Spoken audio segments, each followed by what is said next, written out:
సిసలైనటువంటి పండుగగా మనం ఆలోచన చేసినప్పుడు మనం పాపములో నుండి, చీకటిలో నుండి, లోకములో నుండి, లోక ఆశల్లో నుండి, లోక తలంపుల్లో నుండి, ఏమండి దేవుని బిడ్డలారా, లోక సంబంధమైన కార్యకలాపాలలో నుండి లేక కార్యక్రమాల్లో నుండి మనం బయటకు వచ్చి పాపమును విడిచిపెట్టి, చీకటిని విడిచిపెట్టి, లోక సంబంధమైనటువంటి ఆచార అలవాట్లను విడిచిపెట్టి చీకటిలో నుండి బయటకు వచ్చినప్పుడు యేసుక్రీస్తు ప్రభు నిజమైన దేవుడని విశ్వసించి హృదయంలో నమ్మి యేసు ప్రభుని మన సొంత రక్షకుడిగా అంగీకరించి మనం ఎప్పుడైతే నమ్మి బాప్తిసం పొందుతామో అదే అసలు సిసలైన పండుగ దినం. అది మనకి ఆ రోజును మనం గుర్తు పెంచుకోవాలా.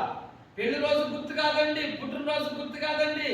దేవుని బిడ్డలారా, నీవెప్పుడు రక్షించబడ్డావు, నీ రక్షణ దినము ఎప్పుడనేది, ఆ రక్షణ దినము నాది పండుగగా నువ్వు ఆచరించాలి.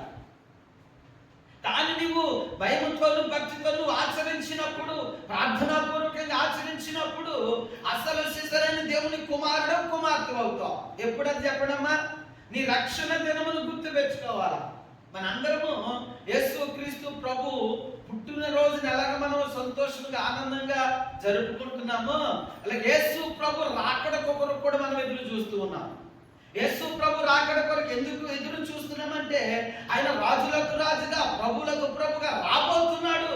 ఆయనతో మనము ఆయన ఉండేటటువంటి పరలోక పట్టణానికి తీసుకుని వెళ్ళడానికి రాబోతున్నాడు కనుక ఆ దినము కొరకు మనం ఎదురు చూస్తే ఎలా ఉండాలి? మనము యోధా ఇంటి వారందరూ పండుగ దినముగా ఆచరించుకోవాలి. ఎందుకని మనం ఈ లోకమును విడిచిపెట్టి పరలోకానికి వెళ్ళడానికి సిద్ధపడుతున్నాం కదా, కానీ మనకు పండుగ. దేవుని బిడ్డలారా, విడవబడిన వారికి పండుగ ఉండదండి. వారికి శ్రమ, కష్టము, బాధలు, ఇబ్బందులు, అనేక రకములైనటువంటి లోక సంబంధమైన రాజ్య పరిపాలకుడతో వారు శ్రమ పట్టబడబోతున్నారు.